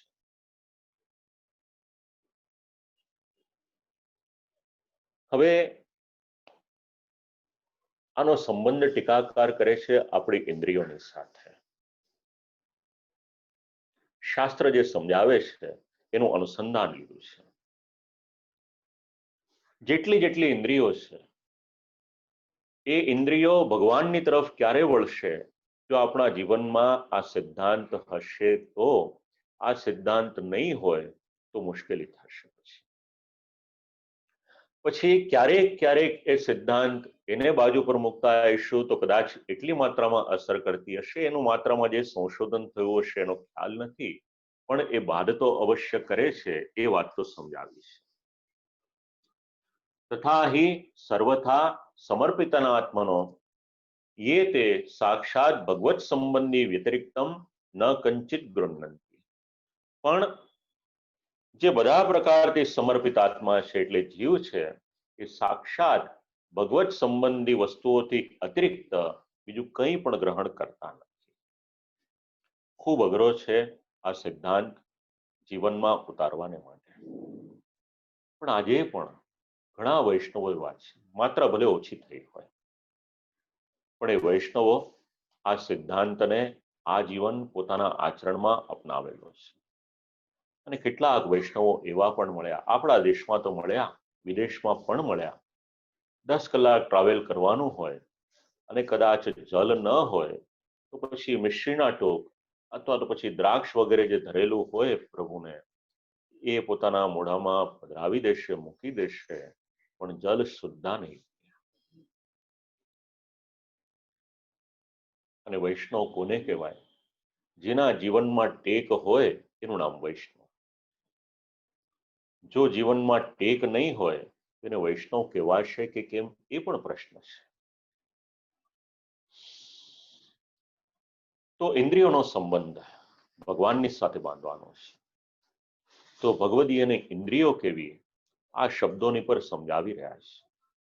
તેષામ નેત્રાણી તત્ સ્વરૂપમેવ સ્વવિષયમ ગૃહ્ણંતિ ન તો અન્યત વ્યતિરિક્તમ. એ ભગવદીય જે ભગવાનને સમર્પિત થયા એની આંખ કેવી? તો એના નેત્ર એ કેવળ અને કેવળ ભગવાનના સ્વરૂપને જ ગ્રહણ કરે. પછી લૌકિકમાં દ્રષ્ટિ કરવી પડે એ વાત અલગ છે, પણ એ ક્યારે પણ ઈચ્છા કરે તો એમ જ ઈચ્છા કરે કે આંખ દ્વારા ભગવાનના દર્શન થાય. એની રસનેન્દ્રિયમ સાક્ષાત ભુક્ત્વાવશિષ્ટમ સમર્પિતાંગી કારકરણેન પરમ સૌભાગ્યકારક. વાત જરા સમજીએ, તમારા ને મારા જીવનની સાથે જોડાયેલી છે. ભગવાને જીભ આપી, તો જે ભગવદીય છે એની જીભ એ ભગવાને જે અંગીકાર કરેલું છે અને એમાંથી જે અવશિષ્ટ રહેલું છે, જે બચેલું છે, એનું જ આસ્વાદન કરવાને માટે ટેવાયેલી છે. કારણ પ્રભુના અલૌકિક રસાત્મક મુખારવિંદના અમૃતરૂપ આ ભગવાનનો પ્રસાદ એ કેવો છે? એ તો ભગવાનના દ્વારા પ્રાપ્ત થયેલું આ દિવ્ય અમૃત છે. એમાં લૌકિક બુદ્ધિ ન રખાય. કારણ જ્યારે ભગવાનને સમર્પિત કરેલું આપણે લઈએ છીએ એના દ્વારા આપણી બુદ્ધિ અને આપણું અંતઃકરણ એ વિશુદ્ધ થાય છે. શ્રીમદ ભાગવતનો પ્રથમ સ્કંદનો 5મો અધ્યાય વાંચો અને એમાં પણ ઉચ્છિષ્ટ ભોજા આ જે પદ છે એનું અર્થઘટન વાંચો તો સમજણ પડશે કે ભગવાનનું ઉચ્છિષ્ટ લેવાનો લાભ શું છે. ત્યાં તો દ્વિજય એટલે બ્રાહ્મણોનું ઉચ્છિષ્ટ લીધું અને એનો લાભ કેટલો થયો છે દાસી પુત્રને એ વિચાર કરવામાં આવ્યું છે.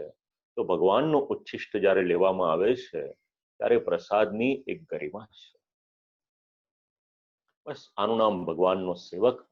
એની એક એક ઇન્દ્રિયો એ કેવળ અને કેવળ ભગવાનમાં જ જોડાયેલી હોય, ભગવાન સિવાય એને બીજું કંઈ જ સૂજે નહીં.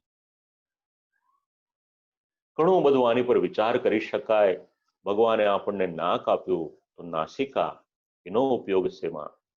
ભગવાને આપણે સ્પર્શેન્દ્રિય આપી તો ચામડીનો વિનિયોગ સેવા? ભગવાને આપણને શ્રવણેન્દ્રિય આપી એનો વિનિયોગ શેમાં? આ બધું જ આપણને આ શ્લોકના આધારે ખૂબ સુંદર એનું વિવરણ કરવામાં આવ્યું છે. તસ્માદ વર્જનમાચરેત. એની પછી 5મો શ્લોક, નિવેદિભિ સમર્પ્યૈવ સર્વકાર્યમિતિ સ્થિતિઃ નમતમ દેવદેવસ્ય સામિભુક્ત સમર્પણમ નિવેદિભિ સમર્પ્યૈવ સર્વમ કાર્યમ ઇતિ સ્થિતિઃ. તો નિવેદન કરેલા હોય, નિવેદિભિ એટલે નિવેદન કરેલા હોય, સમર્પ્ય એટલે સમર્પણ કરીને, એવ એટલે જ, અને સર્વમ કાર્યમ એટલે બધું જ જે કાર્ય છે એ કરવાનું. આ નિયમ છે. અને દેવોના દેવને સામીભુક્ત સમર્પણ એટલે અર્ધ ભોગવેલ પદાર્થ એનું સમર્પણ એ ન મતમ એટલે રૂચતું નથી. આનો જરા વિચાર કરીએ આપણે હવે. નિવેદી, તો નિવેદી કોને કહેવાય? સ્વમાર્ગાનુસારેણ કૃતાત્મ નિવેદિભિઃ, આ માર્ગ પ્રમાણે જેમણે આત્મનિવેદન કરેલું છે એ આત્મનિવેદન કરનાર. અને આત્મનિવેદનના પણ 3 પ્રકાર છે. એની ચર્ચામાં આપણે નથી જતા, પણ આ તો એક વાક્ય છે, આચાર્ય ચરણે બોલાવ્યું એટલે બોલાઈ ગયું. નિવેદી એટલે કેવો? કે સર્વથા શરણાગત જે તાદૃશી વૈષ્ણવ છે એનું નામ નિવેદી છે. નિવેદનમ નિવેદઃ નિવેદો યેષામસ્તિ તે નિવેદિનાઃ પદાર્થાઃ અન્નાદયાઃ. અને નિવેદ જેમાં છે એ અન્ન વગેરે જે પદાર્થો છે એ ભગવાનને નિવેદિત કરવાના, આ વાત સમજાવી છે. તો પ્રભુને સમર્પિત કરી અને આપણો વ્યવહાર એને ચલાવવાનો છે. હવે લૌકિક અને વૈદિક આ કાર્ય જ્યારે કરવાના આવે ત્યારે પણ એ કઈ રીતે કરવું? એટલે લૌકિકનો અર્થ શું? એટલે પુત્ર વગેરેનો વિવાહ કરવાનો હોય, અથવા તો બ્રાહ્મણ ભોજન વગેરે કરવાનું હોય, અથવા તો પછી પોતાના માટે કંઈક વસ્તુનો વિનિયોગ કરવાનો હોય, આ લૌકિક છે. અને વૈદિક યજ્ઞ કરવો હોય, શ્રાદ્ધ કરવું હોય. હવે એના માટેના જે બધા પદાર્થો આપણને જોઈએ તો એની વ્યવસ્થા કઈ રીતે કરવાની એ સમજાવ્યું છે અહીંયા. તો શક્ય હોય, સિદ્ધાંત પાળી શકતા હોઈએ તો અહીંયા આગળ એવું સમજાવે છે કે જે પણ પદાર્થ હોય સર્વપ્રથમ શ્રી ઠાકોરજીને ધરેલા હોય ત્યાર પછી જ એનો વિનિયોગ લૌકિક વૈદિકમાં કરવાનો, આ સ્વમાર્ગનો આપણે ત્યાં સિદ્ધાંત છે. જરૂરી પદાર્થો ભગવાનની આજ્ઞા પ્રમાણે જ આ રીતે કરવા, આ નિવેદન સમજાવ્યું છે. આ ભક્તિ માર્ગની મર્યાદા એને સમજાવી, જેનું ઉલ્લંઘન ન કરાય. મર્યાદા શબ્દનો સામાન્ય એક અર્થ એવો થાય કે જેનું ઉલ્લંઘન ન કરાય. હવે શ્રાદ્ધ વગેરેમાં તો આ પ્રમાણેનો નિર્ણય છે જ, પણ હવે એનાથી આગળ એક સિદ્ધાંત સમજવા જેવો છે, સામીભુક્ત સમર્પણ. તો સામીભુક્ત સમર્પણ એટલે શું? આપણી ભાષામાં સમજીએ આપણે, ટીકાકારો તો સમજાવે છે, પણ બજારમાં ગયા આપણે,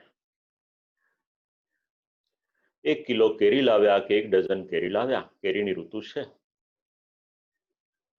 લાવીને 12 ફળ હતા આપણા ઘરમાં, શ્રી ઠાકોરજીનું સ્થાન હતું ત્યાં પધરાવ્યા, અથવા તો અન્ય સ્થાનમાં પધરાવ્યા. હવે ઘરમાં કોઈ નાનું બાળક છે, બાળકના મનમાં ઈચ્છા થઈ કે મારે પણ કેરી જોઈએ છે. વિચાર કર્યો મા બાપે કે બાળક નાનું છે, લાવો 12 કેરી છે, ઠાકોરજીની સેવાને માટે 9 કેરી રાખીએ અને બાકીની 3 કેરી આપણે લઈએ, આપણા બાળકને આપીએ અત્યારે, બાકીની આવતીકાલે સવારે આપણે ધરીશું ઠાકોરજી. તો અહીંયા આગળ સમજાવે છે કે ભૂલે ચૂકે પણ જો ભગવત સેવાને માટેનું, આમ તો વૈષ્ણવના ઘરમાં એમને કશું હોય નહીં, પણ જો ભગવત સેવાને માટેનું જો કંઈક છે અને એમાંથી આવી રીતે લીધું તો બાકીનું જે છે એ શ્રી ઠાકોરજી અંગીકાર કરતા નથી. બીજી વાત, હવે આપણે રેડીમેડ કપડાં પહેરીએ છીએ, પણ કદાચ એવું થાય કે વસ્ત્ર સીવડાવવાના હોય, 2 મીટર 3 મીટર 4 મીટર કપડું આપણે લાવ્યા, આપણને થાય એમાં કે ચાલો આપણે જેટલું જોઈએ છે એટલું આપણે વિનિયોગ કરી લઈએ વસ્ત્ર, અને બાકીના જે વધશે એમાંથી આપણે આપણા શ્રી ઠાકોરજીના વસ્ત્ર કે વાગા સિદ્ધ કરાવીશું. તો પછી આ શબ્દ ત્યારે યાદ રાખવાનો, સામીભુક્ત સમર્પણમ, કે પહેલા પોતાના ઉપયોગને માટે કોઈક વસ્તુ લઈ લો, પછી જો શ્રી ઠાકોરજીને માટે એનો વિનિયોગ કરો છો તો સંપ્રદાયનો સિદ્ધાંત એને માટે ના પાડે છે. નમતમ દેવદેવસ્ય સામિભુક્ત સમર્પણમ. દેવદેવસ્ય એટલે કોણ? બ્રહ્મા વગેરે જે દેવો છે એમને પણ પ્રસન્ન કરવા યોગ્ય દેવ અગર કોઈક છે એ પૂર્ણ પુરુષોત્તમ છે. અને અર્ધભુક્ત એટલે કોઈકનું લીધેલું હોય એ પ્રભુ ક્યારેય પણ અંગીકાર કરતા નથી. એટલા જ માટે શબ્દ બોલવામાં પણ બહુ ધ્યાન રાખવું. ક્યારેય પણ એવું ન બોલાય કે ભગવાનને ધરવાને માટે પ્રસાદ લાવો. પ્રસાદ એ તો કોઈકનું અંગીકાર કરેલું છે. આપણે તો જ્યારે હોય તો શ્રી ઠાકોરજીને માટે સામગ્રી શબ્દનો વિનિયોગ કરીએ છીએ. એટલે જો શબ્દ બોલવામાં પણ ભૂલ થઈ જશે તો પછી પ્રભુ એને અંગીકાર કરશે કે કેમ? જો સંપ્રદાયનો સિદ્ધાંત માનીએ તો પ્રભુ એને અંગીકાર નહીં કરે. બ્રહ્મ સંબંધ લીધા, અનેક દોષો દૂર થયા. એ દોષો પાછા ન આવે એટલા માટે આપણને સમજાવ્યું. અસમર્પિત વસ્તુ નામ એ તો સમજાવ્યું, પણ સાથે સાથે સામિભુક્ત સમર્પણમ, આ દોષ પણ ન કરીએ. આ શ્લોકમાં આ વાત સમજાવી છે. આ 5મો શ્લોક. એનાથી આગળ 6ઠ્ઠો અને 7મા શ્લોકનો અડધો એ સાથે લેવામાં આવ્યા છે. તસ્માદાદૌ સર્વ કાર્યે સર્વ વસ્તુ સમર્પણમ દત્તાપહાર વચનમ તથા ચ સકલમ હરેઃ ન ગ્રાહ્યમિતિ વાક્યમ હિ ભિન્ન માર્ગ પરમ મતમ. તસ્માત એટલે તેથી, આદૌ એટલે આરંભમાં. જે વૈષ્ણવો ગ્રંથ પધરાવીને શ્રવણ કરે છે એમને તો એક એક શબ્દના અર્થ સમજાવવાની બહુ આવશ્યકતા રહે નહીં, સિવાય કે ટીકાકારનો મત એમને ભાષાંતર ન સમજાવવું પડે. હવે આગળ એવું કહ્યું કે સમર્પણ નહીં કરેલ વસ્તુઓનો સંબંધ ન કરવો, અને પછી એવું સમજાવ્યું કે જે અર્ધ ભોગવેલ પદાર્થો હોય એનું પણ સમર્પણ ન કરવું. હવે એની આગળ જે વાત કહી રહ્યા છે એ સમજ. અહીંયા એવું કહ્યું કે સર્વ વસ્તુ સમર્પણ, બધી જ વસ્તુઓનું પ્રભુમાં સમર્પણ કરી દો. તો જ્યારે આપણે ગદ્ય મંત્ર બોલીએ છીએ ત્યારે તો બધું બોલીએ જ છે. હવે બધી વસ્તુઓનું સમર્પણ એટલે પત્ની હોય તો પત્નીનું સમર્પણ પણ પ્રભુમાં પહેલા કરવાનું. અને એટલા જ માટે વડીલો પાસેથી એવું શ્રવણ કર્યું હતું. મારા પિતાજી એવું કહેતા હતા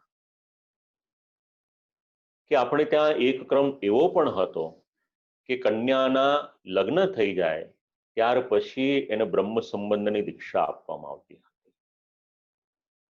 કારણ જે ઘરમાં લગ્ન કરીને જાય છે એ ઘરમાં જે પરંપરા છે એ પરંપરાને અનુરૂપ એ દીક્ષા લે તો એનો ધર્મ એ સારી રીતે ટકી શકે. આ એક કારણ. બસ એનું અનુસંધાન જ્યારે આવો કંઈક શ્લોક આપણે લઈએ ત્યારે મારા પિતાજીનું આ વાક્ય મને યાદ આવ્યું. સર્વ વસ્તુ સમર્પણ.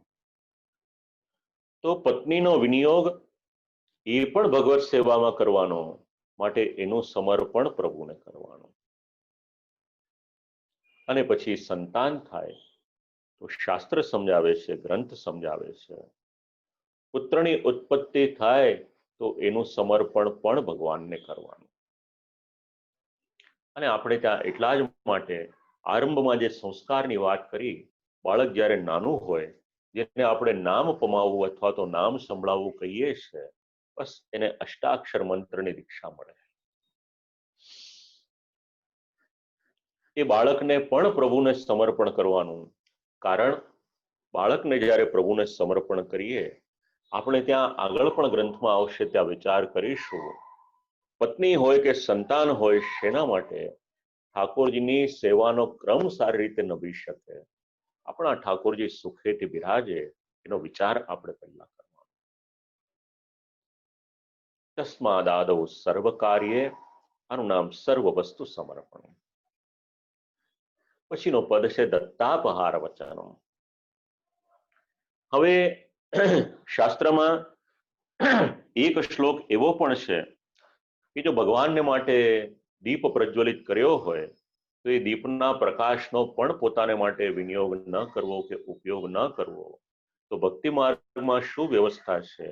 એટલે સમજાવ્યું કે ભક્તિ માર્ગની વ્યવસ્થા એવી છે કે પ્રભુને સમર્પિત કર્યા વગર કંઈ લેવું નહીં, અને એટલા જ માટે જો આપણે પ્રસાદ લઈએ છે તો પ્રસાદ લેવામાં કોઈ પણ પ્રકારનો બાધ નથી. દત્તાપહાર વચનમ, દત્તસ્ય એટલે એનો અર્થ થાય છે નૈવેદ્ય વગેરે. અપહારહા એટલે પાછું પોતાના ઉપયોગમાં લઈએ એ. તો પૂજા માર્ગનો ક્રમ કદાચ અલગ હોઈ શકે, પણ પુષ્ટિ ભક્તિ માર્ગમાં તો ભગવાનને જે ધરેલું છે એના દ્વારા જ આપણો નિર્વાહ છે. અને એમાં ઉદ્ધવજીના વચન છે કે પ્રભુ આપ જો સ્વધામમાં પધારશો તો આપના જ પ્રસાદી વસ્ત્રો, આપના જ પ્રસાદી ચંદન માલાજી અને આપના જ અધરામૃત દ્વારા અમારા જીવનનો નિર્વાહ થાય છે. તો આપ પધારી જશો તો મારો નિર્વાહ કેમ થશે? આ ભક્તિનો ભાવ છે. તોયોપભુક્ત સ્રગંધો વાસો લંકાર ચર્ચિતા. હા, ષોડશના ટીકાકારો ઘણી જગ્યાએ આ શ્લોકનો ઉલ્લેખ કરે છે. તો ભક્તિ માર્ગમાં ભક્તિ ઉત્પન્ન કરનાર જે પ્રકાર છે એનું જ નિરૂપણ કરેલું છે. અને ભક્તિ માર્ગનો સિદ્ધાંત શું? નગ્રાહ્યમિતિ વાક્યમ હિ ભિન્ન માર્ગ પરમ મતમ. બીજા માર્ગમાં એવું હોઈ શકે કે ન લેવું, પણ ભક્તિ માર્ગમાં તો ભગવાને ભોગ કરેલ જે પદાર્થો છે એ ઉચ્છિષ્ટ પદાર્થો દ્વારા જ એ સેવકનો નિર્વાહ થાય છે. આ ભક્તિ માર્ગનો સિદ્ધાંત છે. અને ભગવાનને જ્યારે ભગવાનનો સેવક પત્ર પુષ્પ ફળ ફૂલ ભક્તિથી જે ધરે છે, એક સેવક આપણે ત્યાં એવા પણ થયા, ઠાકોરજીને ધરાવવાને માટે કંઈ ન હતું, તો જલની લોટીજીને જલનું પાત્ર ધરે છે, અને શ્રી ઠાકોરજી કેવળ એ અંગીકાર કરીને એમાં જે સામગ્રીનો ભાવ કર્યો હોય એ ભાવથી એ સામગ્રી અંગીકાર કરે છે. આ સોમાર્ગની જે પરિપાઠી છે, જે સિદ્ધાંતો છે એ સમજાવે છે. બે શબ્દ છે, એક શબ્દ છે દાન અને બીજો શબ્દ છે નિવેદન. તો દાન કોને કહેવાય?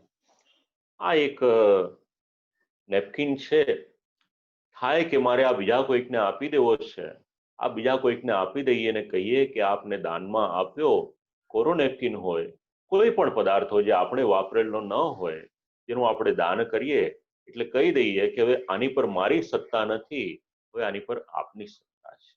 એ રીતે બ્રાહ્મણને ગૌદાન કરવામાં આવે છે, એ દાન છે. દાનમ નામ સ્વસત્તા પરિત્યાગ પૂર્વકમ પરસત્તા પાદનમ. પછી એની પર આપણું કોઈ પણ પ્રકારે આધિપત્ય રહેતું નથી, એ પદાર્થ આપણે આપી દીધો. પણ બીજો શબ્દ છે નિવેદન. નિવેદન એટલે શું? નિવેદનમાં પ્રભુને આપણે ધરેલું છે, અને પ્રભુને ધર્યા પછી આપણે એને સ્વીકારીએ છીએ, એનું દાન નથી કર્યું, એ પ્રભુને સમર્પિત કરેલું છે, નિવેદિત કરેલું છે. તો પ્રભુને આપણે જે ભોગ ધરીએ છીએ, ક્યારેક એવું થાય કે વસ્ત્ર હોય, જે ધોતી પહેરતા હોય એટલી સન્મુખ તો કરે પ્રભુની. તો આવી રીતના જે નિવેદન કરે છે એનો પ્રકાર પણ સમજાવ્યો છે. ભક્તિ માર્ગ સિવાયના માર્ગમાં પૂજા કરવા યોગ્ય દેવનું નૈવેદ્ય વગેરે ન લેવાનું એ જણાવવામાં આવ્યું છે. પણ ભક્તિ માર્ગમાં ભગવાનના ઉચ્છિષ્ટથી જ ભક્તનો વ્યવહાર થાય છે એ સમજાવ્યું છે. સેવકાનામ યથાલોકે વ્યવહાર પ્રસિદ્ધતિ તથા કાર્યમ સમર્પ્યૈવ સર્વેષામ બ્રહ્મતાથતા. ભગવાનના દાસોએ ભગવાનનું ઉચ્છિષ્ટ લેવું, આ વ્યવહાર. સેવકોએ સમર્પણ કરીને જ દરેક કાર્ય કરવું, આ સિદ્ધાંત સમજાવ્યો. અને આ પ્રકારનો વ્યવહાર કરવાથી સર્વ ભગવદીયોને બ્રહ્મપણું પ્રાપ્ત થાય છે, આ વાત સમજાવી. ખૂબ મહત્વની એક વાત આ શ્લોકમાં સમજાવે છે કે ભક્તિ માર્ગમાં બધા જ દોષ રહિત અને નિવેદન કર્યા પછી જે સેવકો છે એમની એક સમાનતા એ સમજાવવામાં આવી છે. એટલે બધા જ ભગવદીય થઈ શકે એ સિદ્ધાંત અહીંયા આગળથી આપણને જાણવા મળે છે. તથા કાર્ય સમર્પ્યૈવ, હવે આ રીતે કાર્યમ સમર્પ્યૈવ સર્વેષામ બ્રહ્મતા તતાહ, આ સર્વેષામ બ્રહ્મતા તતાહ આ શીખવાડી અને 8મો અને 8.5મો શ્લોક એનું નિરૂપણ કરી અને વિરામ લે છે. ગંગાત્વમ સર્વદોષાણામ ગુણદોષાદિ વર્ણના ગંગાત્વે ન નિરૂપ્યા સ્યાત તદ્વત્રાપી ચૈવ. એટલે સર્વ દોષવાળા ગંગાત્વમ, ગંગારૂપ થાય, ગંગાપણું થતા ગુણ અને દોષોનું વર્ણન. હવે જેવી રીતે કોઈ જલ છે, એ જલનો જ્યાં સુધી ગંગાજીમાં પ્રવેશ થયો નથી ત્યાં સુધી એ જલ એક સામાન્ય જલ છે. પણ જેવો એ જલનો ગંગાજીમાં પ્રવેશ થાય એટલે સામાન્ય જલ ન રહે, પરંતુ એને પણ ગંગાજલ તરીકે ઓળખવામાં આવે. એવી જ રીતે ભક્તિ માર્ગના આચાર્યએ જ્યાં સુધી નિવેદન ન કરાવ્યું હોય ત્યાં સુધી એ જીવ સામાન્ય, પણ એક વખત નિવેદન થઈ જાય પછી એને પણ ભગવદીયપણું એ સિદ્ધ થાય છે. આ સિદ્ધાંત આ શ્લોકમાં સમજાવે છે. તો આપણને આ રીતના સિદ્ધાંત આ બધા શ્લોકોમાં જાણવા મળે છે. આપણને આ રીતના સિદ્ધાંત બધા આચાર્ય ચરણ વિરચિત જે સિદ્ધાંત રહસ્યમ નામનો ગ્રંથ છે, પ્રભુની કૃપાથી જે પણ શ્રી ઠાકોરજીએ પ્રેરણા કરી, જે પણ શ્રી આચાર્ય ચરણે પ્રેરણા કરી, આ ટીકાકારોના મત મુજબ જે સમયની એક સીમા હતી એ સમજવાને માટે ખૂબ વિનમ્ર આપણે બધાએ ભેગા થઈ અને આ એક પ્રયત્ન કર્યો છે.